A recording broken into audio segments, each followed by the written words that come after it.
Estamos en estas mañanas privilegiadas que tenemos en el programa de Fogón en Fogón y Radio Frecuencia 808, estas mañanas privilegiadas que tenemos para charlar de arte con Jorge Helf.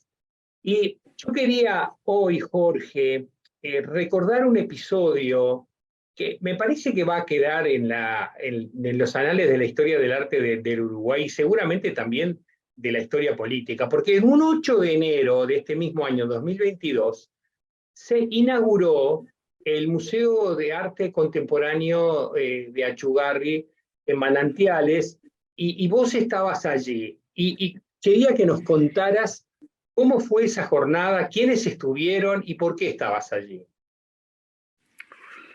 Bueno, yo estaba allí, es la última vez que llegué al Uruguay, no sé si tendré la alegría, el honor de volver una vez más. Por ahora, viajes largos me parecen como el Himalaya que habría que subir a mi edad y con el cansancio que esto significa, las esperas en los aeropuertos y demás. Pero en fin, eso hoy.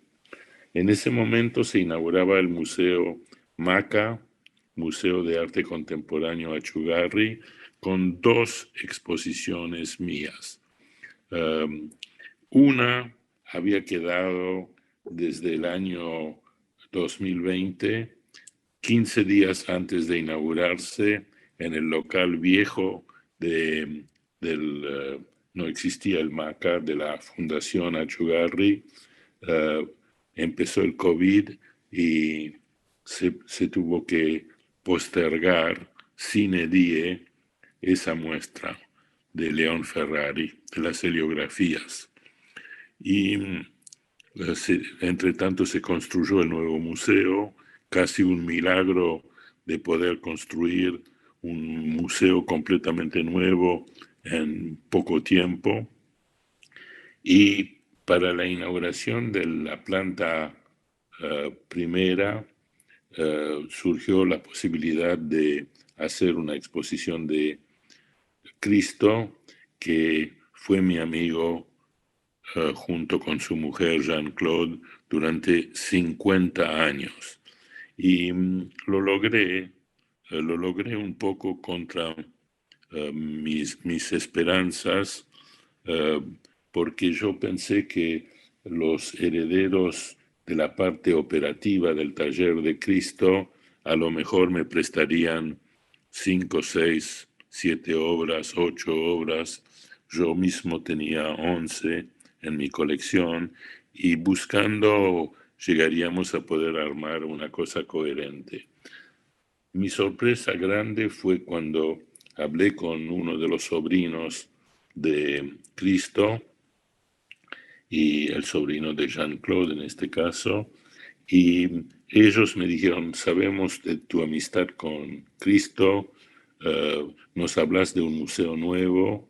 Entre tanto yo les estaba mandando fotos por teléfono y dicen: wow, esto parece una cosa en serio.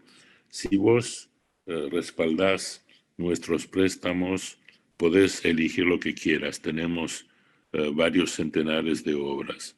Y tal es así que me prestaron, o en este caso formalmente le prestaron al MACA, más de 40 obras importantísimas y pudimos armar una muestra. Bueno, por eso estaba yo allí, esperando. Ya se había realizado una cena de gala 2 días antes y ahí empezaba la inauguración. Por empezar, la primera impresión imborrable que tuve es que tuvimos ese día, esa tarde, en Manantiales, 5.000 visitantes, que era 10 veces más de lo que esperábamos. Así que esto me dio la sensación de que vamos bien, vamos mejor que bien, y el museo nace con todo tutti le fiocchi. La segunda cosa es que estábamos esperando no solamente el presidente de la República que había prometido venir, sino que había prometido venir con la mayor parte de su gabinete. Y así fue. Vinieron y subieron al podio de honor. Yo ni estaba ni cerca por la cantidad de gente. Los estuve mirando desde la terraza del edificio de al lado. Y lo que pasó a partir de ese momento es lo que más me emocionó todo. Por supuesto, me emocionaba enormemente mostrar los Ferrari que habían quedado de 2 años antes, como recién expliqué, y me daba una enorme emoción presentar una selección extraordinaria, multifacética, de la obra de mi amigo Cristo o de mis amigos Cristo y Jean-Claude. Pero el presidente de la República tomó el micrófono y dijo que antes de hablar él, daba el micrófono a 2 invitados de honor. Uno era Pepe Mújica y el otro era Julio María Sanguinetti.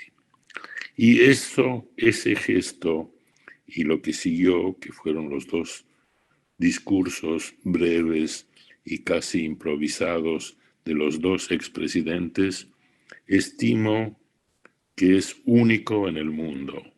No existe país donde un tal gesto puede hacerse. No solamente hacerse, sino que no se estaba inaugurando un nuevo Congreso, una nueva Casa de Gobierno. Se estaba inaugurando un programa cultural.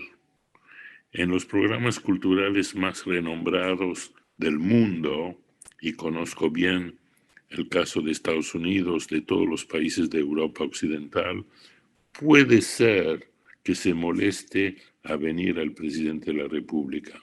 Eso ya es excepcional y se da muy pocas veces. Aquí no teníamos solamente el presidente de la República, sino que el presidente de la República traía consigo 2 expresidentes.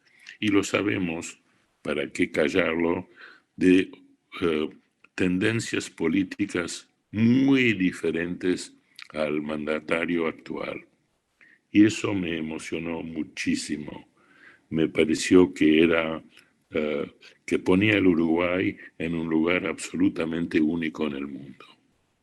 Bueno, hablaron brevemente los 2 expresidentes, después habló Lacalle Pou, y luego se acercaron a donde yo estaba y tuve el honor de ser el guía del presidente y de su entonces esposa en la muestra de Cristo. Y bueno, fue un día de fiesta para mí, fue un día de fiesta para Pablo Achugarri y su gente, fue un día de fiesta para el MACA, para Leonardo Nogués, el presidente, y para todos los dependientes de él que estábamos allí. Y eso es lo que les quería contar. Es una muestra del republicanismo uruguayo, ¿verdad? Tan contrastante con otros países de la región. Con países de la región y no de la región. Esto no se puede pensar que va a ocurrir en los países con una tradición democrática de muchos siglos en Europa. Es una cosa inaudita y que yo lo viví en vivo y en directo y me sigue emocionando cuando lo evoco. ¿Llegaste a conversar con Sanguinetti o con Mujica también esa tarde? Sanguinetti es, puedo decir, amigo mío, lo conozco desde hace muchos años. Creo que lo conocí en Buenos Aires en oportunidad de una visita que él hizo con una muestra de 6 grandes maestros de la pintura uruguaya, donde en el Museo Nacional de Bellas Artes en Buenos Aires nos dio una clase magistral sobre arte uruguayo. Y a partir de ese momento lo conocí, estuve en la casa, estuve en varias charlas de un lado y del otro del Río de la Plata. Y Pepe Mujica no lo conocía, no lo conozco en el momento actual, pero sí le tuve una veneración por haber podido llegar a la cumbre de la política en el Uruguay después de lo que había vivido durante la época militar. Así que era la primera vez que lo veía de cerca al presidente actual. Me pareció que, no sé si debido a algún entrenamiento previo o no, hizo muy buenas preguntas, se interesó aparentemente, auténticamente por la obra de Cristo y lo pasamos bien. Bueno, ahora nos vamos a interesar nosotros genuinamente por la obra de Cristo. Nos vas a contar un poquito qué es el Land Art y cómo fueron esos 50 años de amistad con él y con Jean-Claude. Bueno, Cristo llegó a París desde un periplo complicado, después de haberse escapado de su Bulgaria natal. Primero creo que fue a Viena y luego a otros sitios, y finalmente llegó a París, donde no tenía un peso, un mango, y fue viviendo un poco en forma improvisada. Había conocido a algunos artistas, conoció más, y algunos lo hospedaron generosamente, a veces dándole acceso a un catre en el taller y pensando de que se iba a quedar 3 días, y después de unas cuantas semanas le decían: che, Cristo, vas a encontrar otro lugar. Y bueno, y se fue mudando de un lugar para otro. Ganaba su vida haciendo retratos de señoras o señores, pero principalmente mujeres de la alta burguesía de París, y les cobraba un pequeño honorario por hacer los cuadros. Y bueno, él tuvo la idea de, era el momento del nuevo realismo, de que su versión de nuevo realismo sería de empaquetar cosas. ¿Por qué? Y bueno, porque uno siempre está intrigado por un paquete cuando uno lo recibe de regalo, y la primera pregunta que se hace: ¿qué habrá aquí adentro? Y él empezó a envolver latas, cosas que no eran nada, simplemente trapos y otras enseres de la casa, inclusive más grandes, como pueden ser un cochecito de bebé o una motocicleta, una bicicleta. Y con esto él suscitó un cierto interés por parte de los nuevos realistas que estaban empezando a tomar importancia. Ellos eran Yves Klein, César, el escultor, Armand, que usaba basura para su arte, y otros, Spurry, con mesas puestas, y en fin, otros. Y bueno, un día le comentaron de que una señora de la buena sociedad francesa, esposa de un general francés, tenía un cuarto de servicio que no usaba y lo dejaba a algún artista gratuitamente. Y se compró su primera corbata, fue a verla a esta señora, tuvo una entrevista, y la entrevista resultó positiva. Y por la noche esta señora le comentó al esposo, y el esposo le pareció absurdo recibir un joven búlgaro sin saber mucho de él, y le dijo a la mujer: pero te vas a meter en un berenjenal, vas a tener problemas, a qué, no sé cuánto. Y ella insistió de que el chico, el joven que había entrevistado, estaba de muy buenos modales, eh, muy correcto en toda su forma de ser, y que ella no veía por qué no darle una mano. Y finalmente él le dijo: haz lo que quieras, no discutamos más. Y ella le prestó el cuarto de servicio a Cristo, cosa que no iba a suponer de ninguna manera es que su hija, Jean-Claude, recién casada, hace poco tiempo, a los muy poco tiempo, estaba viviendo arriba con Cristo en el cuarto de servicio, abandonando al marido, pidiendo divorcio y demás. Y bueno, es una pareja que duró casi 60 años. Raras veces he visto una pareja tan unida en todos sus aspectos como ellos. Eh, los padres la echaron de la casa, pero Claro, eso se no metieron duró. en un berenjenal, tal como decía Sí, el general. sí. La echaron de la casa, bueno, con el tiempo todo se arregló, y lo que es absolutamente magistral y al alcance de cualquier interesado es que una de las numerosísimas películas que firmaron con Cristo y Jean-Claude está la entrevista que el general suegro de Cristo generó con el entonces intendente Jacques Chirac, que luego, por supuesto, fue presidente de la República.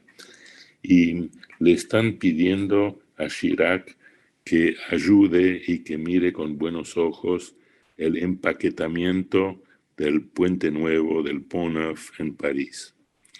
Y es increíble el general hablando con todo fervor de la capacidad artística del yerno para convencer al intendente de autorizar el empaquetamiento del Pont Neuf, que es una de las 5 grandes operaciones de Cristo que yo viví en directo.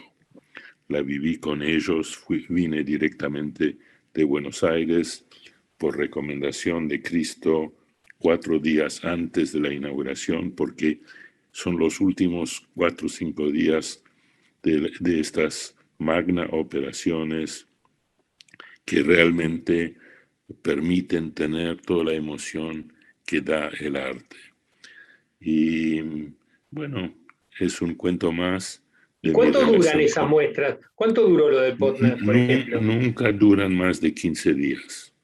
Ellos en 15 días devuelven a la naturaleza o al edificio exactamente en las condiciones en que lo empezaron a empaquetar. Todo está previsto por ingenieros, por un ejército de ingenieros de antemano, para que les dé tiempo para armar en 3, 4, 5, 6 días según las operaciones, y luego que se deje abierto al público totalmente gratuitamente y se desarme después de los 15 días.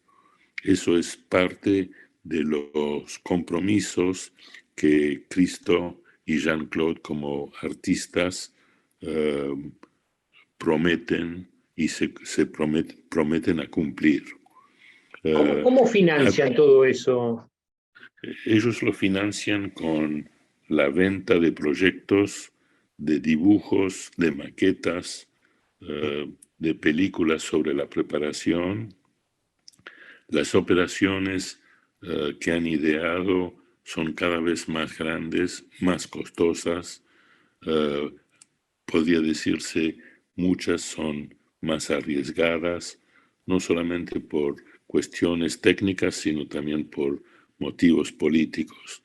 A mí me ha tocado ir a Miami, a envolver las islas en la bahía de Miami, luego a París, a Berlín, a Nueva York y al lago Iseo, que fue la penúltima.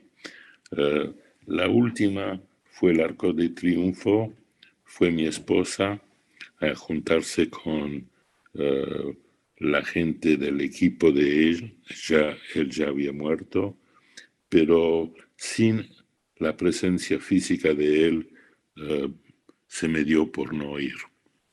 Preferí vivir con mis recuerdos y no ir a ver una experiencia en la ciudad donde yo nací, en París, pero donde él no estaría. ¿Y qué anécdotas tenés de esa amistad con él? La amistad era siempre auténtica. Yo le había comprado una primera obra, creo que en el año 72. Él ya empezaba a ser conocido, lo apoyaba mi gran amigo, el crítico de arte francés Pierre Restany, que me admitió que en los primeros contactos con Cristo a principios de los años 60, o sea, unos 10 años antes, tenía dudas sobre lo que él proponía. Pero después de convivir con él y verlo muy repetidamente, se convenció que él era un gran artista y que sus propuestas eran absolutamente novedosas y fantásticas. Y a partir de ese momento fueron muy amigos. Pierre lo aceptó como miembro de los nuevos realistas y él también se hizo amigo de sus colegas, de los otros miembros famosos del grupo y bueno, al poco tiempo se fue a vivir a Nueva York y de ahí en más siempre camino para arriba. Y yo lo veía en Nueva York cada vez que iba, comíamos juntos, las veces que nos cruzamos en otros sitios también nos veíamos y bueno, fue una amistad que duró 50 años.